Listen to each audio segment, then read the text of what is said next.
What's up, folks? Welcome back to Tactical Tortoise. My name is Trevi, and today we're going to be talking about the Las Vegas Open, the biggest yearly event in Warhammer 40k that just went down this past weekend. We got 3 straight games of incredible competitive 40k to watch, and had a super cool result to talk about at the end. So today I'm going to be covering the best list in Warhammer 40k, the list that took down the Las Vegas Open, and all of the interesting combos that make it work. Let's do it!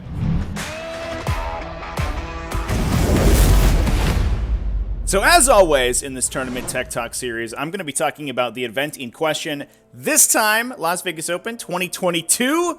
I'm going to be talking about the list that won, as well as all of the lists that it fought through in order to get to the top. Now, I'm not going to spend too much time on each list individually. We're just going to brush over them pretty quickly because there were 9 games played, 10 for some players that went through the Shadow round, and that would take a long time. But I will mention very quickly the opponents that our victor played against. The winner of LVO this year, and in addition, the winner of the 2021 ITC season is none other than repeat victor Richard Siegler, who took it down with his Adeptus Mechanicus, and that's the list that we're going to be covering today. Round 1, he was up against Taylor Arluck's Orcs, and took that down 97 to 66. Round 2, we saw a close game against Ken Knox's Iron Hands, a classic Iron Hands Dreadnought list, bringing Redemptors and a Relic Contemptor. Round 3, we were against the current meta bugbear Grey Knights, although only a 3 Nemesis Dreadnought build out of Grey Knights, so not the normal 5 that we've been seeing more recently. Round 4, Richard beat an Orcs Speed Freak mob piloted by Devin Cross. Round 5, he was up against other Art of War team member Mark Perry and his Orcs, which brought us to round 6, the final round before the top 8 cut, where Richard was able to beat Daniel Olivas. Classic style Drukhari build, a Raider spam Drukhari build, something I wasn't expecting to see at the top of LVO, and qualified Siegler for the top cut. In those top 8 games, he was up against Drukhari again, this time a classic Thick City build, featuring those Artists of the Flesh Talos and Grotesques with -1 to be damaged, but was able to take that down, moving on to the semifinals against what turned out to be the great enemy of LVO 2022, which was the updated Adeptus Custodes Codex. A little bit of a surprise contender for the top spot. There has been a lot of discussion about the new Adeptus Custodes Codex, especially with a lot of Adeptus Custodes players, saying that it was essentially unplayable garbage. And yet, it put 2 players into the top 4, one of which Richard Siegler beat in the semifinals, Evan Tomchin. That brought him into the final round, where he faced Matt Laura's Adeptus Custodes and was able to take them down to be the repeat LVO winner. So let's talk about the list that Richard Siegler used to beat all of these incredibly skilled players and get to the top of the leaderboard. In the past, Siegler has shown off a penchant for counter-meta picks, and that certainly has been evidenced in this 2022 competition, where he did not go with the classic meta picks of Crusher Stampede, or Grey Knight Dreadknights, or Drukhari Thick City, or even these new Adeptus Custodes, instead sticking with his robotic buddies, the Adeptus Mechanicus. Adeptus Mechanicus have been in a really awkward situation, especially since their data slate updates, which imposed a bunch of additional restrictions on the faction. They were posed to make a comeback after their original codex had been nerfed, mostly off the back of aircraft spam archetypes running 5 to 6 aircraft, backed up by bricks of Skitarii and potentially Iron Striders. However, with the November data slate update restricting the number of aircraft that could be in a list, it seemed like a death knell for the faction. But the switch in the metagame to being reliant on damage-reducing defensive effects has actually put Adeptus Mechanicus in a very good spot to make a big comeback in the competitive metagame. This is because Adeptus Mechanicus is uniquely suited to knock out these units that reduce damage by 1, because they have an immense number of very high quality 1 damage attacks from units like Skitarii Rangers or Skitarii Vanguard with their auto wounding weapons, or Rangers with their long range galvanic rifles. Adeptus Mechanicus backs that up with some very high impact, high damage shooting, which is less affected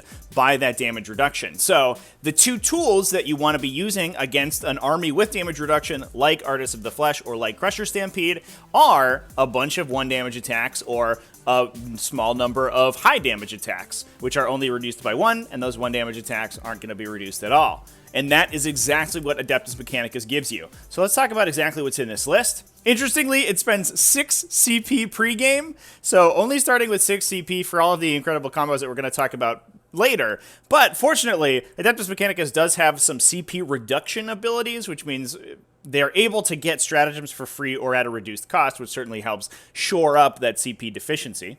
I should mention that this is coming from the Skitarii Veteran Cohort Army of Renown, which unlocks a bunch of incredibly powerful stratagems, as well as some upgraded abilities for the troops option Skitarii units. We'll talk about all of the cool combos you can do with the Veteran Cohort later on after we talk about the list. We have Attack Priest engines here, as well as a full HQ selection, 1 Skitarii Marshal with a Cantic Thrall Net and Calculate without Diversion. We have a second Skitarii Marshal in there with Exemplar's Eternity to give him reroll once they hit and wound in an aura. A Tech Priest Manipulus to be able to buff those Galvanic weapons.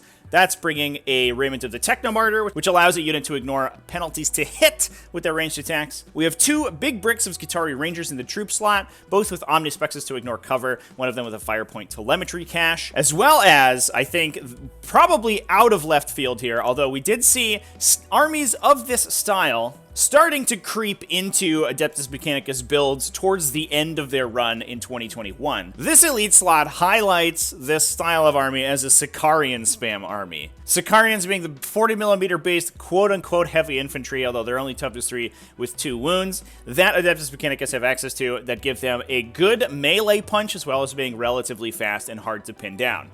We have 1 unit of 5 Sicarian infiltrators, as well as 3 units of Sicarian ruststalkers, 1 of 10, and 2 of 8. All of those are equipped with their Transonic Blades, which will deal mortal wounds on wound rolls of 6. One of them having a Tempercopia, which is a 3-inch targeted fight last, and the other one, importantly, with the Omniscient Mask, which has a 6-inch aura of exploding 6s to hit in melee. That's followed up by some long-range firepower to shore up the melee focus of the Sicarian units, 3 individual Iron Strider Ballistari to make use of that Martian reroll, all of those with Twin Cognis Las Cannons, as well as 2 Scorpius Disintegrators with Belleros Energy Cannons. That's just to give the list a little bit of reach, and the ability to shoot over walls. So anything that you're potentially trying to screen out the Sicarians with, or hold objectives from out of line of sight, is going to be potentially in danger of those Belleros Energy Cannons. So let's talk about exactly how dangerous this list is, and all of the interesting combos that Richard has built into it. Now, importantly, the list brings a ton of ranged attacks, and that is Adeptus Mechanicus purview. They have been the game's premier gun line for at least since the start of 9th edition. That's exemplified by the Skitarii Ranger bricks, which have access to a bunch of super powerful abilities to buff their ranged attacks. Because we're out of the Martian Forge world, all of the units in this army will get both Canticles of the Omnissiah and Doctrina Imperatives. Doctrina Imperatives are once per game abilities that give all of the Skitarii in an army access to a bonus in exchange for a deprecation or a stat debuff. Typically, these are things like +1 weapon skill in melee in exchange for -1 ballistic skill or vice versa, or an increase to speed and a reduction to survivability, although some units are able to ignore the deprecation side of each of those doctrinas. The Canticles of the Omnissiah are once per game unique abilities that you can choose to affect your whole army with every round. Normally, Skitarii do not get access to these, and they're only reserved for things like Tech Priest units. However, in the Martian Forge world, your Skitarii do get them, and several of them are able to buff the strategy that this army is trying to employ pretty significantly. These include things like Shroud Psalm, which gives the entire army light cover, Chant of the Remorseless Fist, which gives you +1 strength in melee, or Litany of the Electromancer, which gives your opponent -1 to hit you in melee.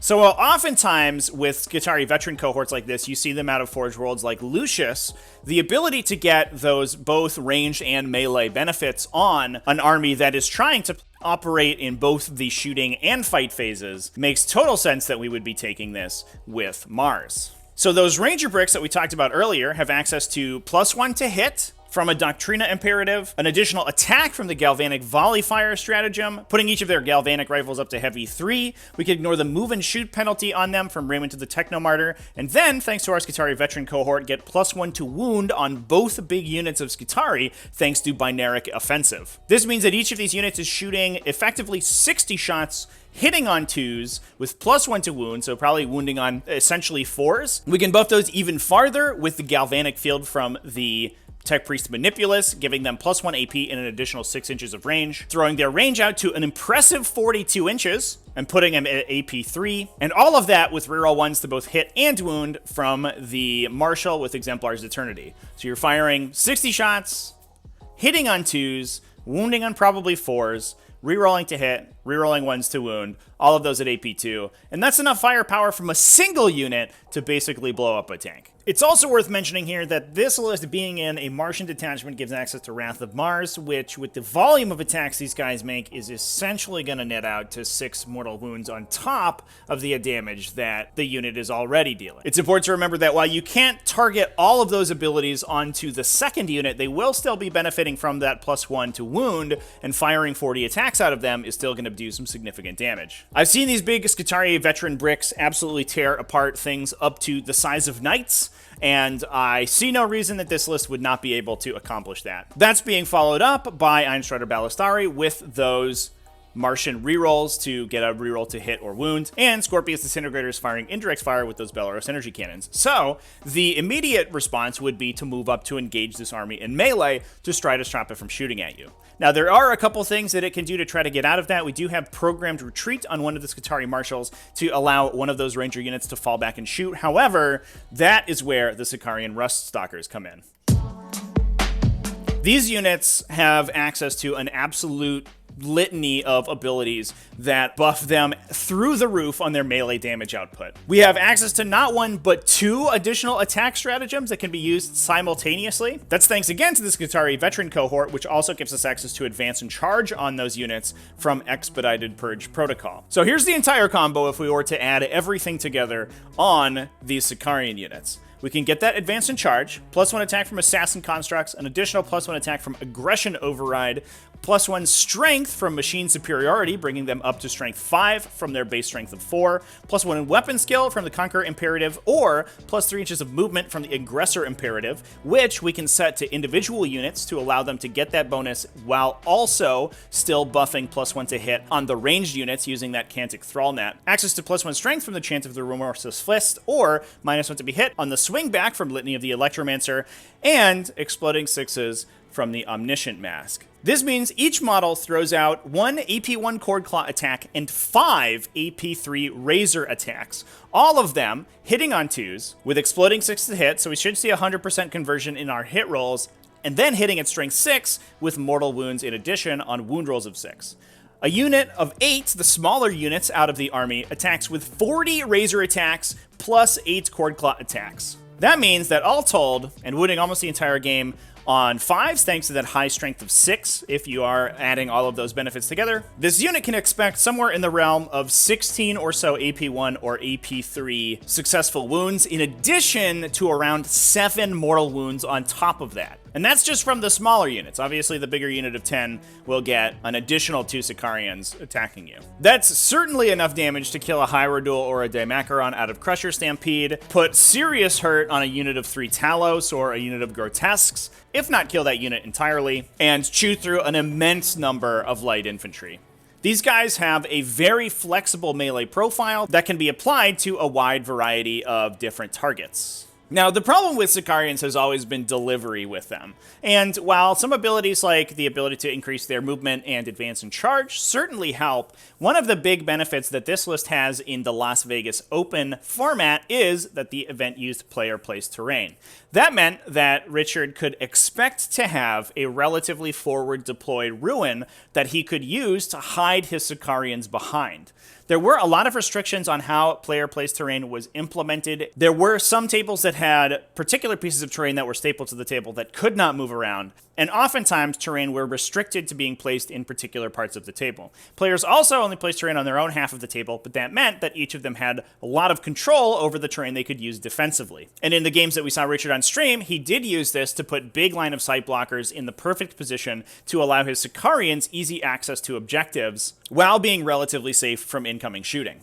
That said, if they do get exposed, we can use some defensive abilities to keep them alive. Because of their Wasteland Stalker abilities, the Sicarian Rust Stalkers will get an additional benefit from light cover, which you can get either with that player-placed terrain or by using the Shroud Psalm Canticle. You can combo that with Bulwark Imperative to give them +1 to their armor save. This gives them a 1+ save against ranged attack, and while they are only toughness 3 with 2 wounds, so a lot of attacks will convert on them, that is going to make them relatively tanky if your AP isn't particularly high. Against a lot of low AP infantry sweepers that are normally very strong against Sicarians, things like Volkite Contemptors, for example, these guys will bounce a lot of those attacks off of that super duper strong armor save. So overall, what we have is a very well-rounded army, one that fights both very effectively in melee once you start applying and comboing those buffs, alongside an immense amount of ranged attacks that can be threatening opponents from a really long way away and give you covering fire to move up with those Sicarians. Combo that with some fight phase manipulation from things like combo that with defensive technology and fight phase manipulation with relics like the Temporcopia, and you have an army that can play both aggressively, pushing those Sicarians across the table, or defensively, just playing a more passive game and allowing your opponent to come into your own threat ranges. Most opponents are not going to be able to contend with the firepower of Adeptus Mechanicus without moving up the table, and in doing so, it just puts them in range of those Sicarians to pounce on them, thus ending the game. As I mentioned at the top, I think this list also geniusly falls into a metagame of -1 damage by taking an immense number of 1 damage attacks or D3+3 damage attacks that aren't mitigated by that damage reduction. My hope is that this puts to rest all of the complaints of Adeptus Mechanicus being bad. I know that they have been nerfed quite a bit, but the base core abilities in the Adeptus Mechanicus Codex and all of the supplemental bonuses that it can get from things like this Army of Renown are absolutely phenomenal. And I think players gave up on Adeptus Mechanicus too easily, a sentiment that I'm sure Richard Siegler shares. Anyway, huge congratulations to Richard Siegler for taking down LVO and taking down the 2021 ITC season, an absolutely immense accomplishment, especially given the fact that he won the last LVO to be held in that legendary Space Marine mirror from the tail end of 8th edition. I'm sure we'll see the Richard Siegler domination continue as he continues to make these super sharp meta calls and continues his absolutely ridiculous win streak on GTs and majors and larger events. Let me know down in the comments what you think about this potential resurgence of Adeptus Mechanicus, and if you have any other armies that you'd like me to talk about in the Tech Talk series.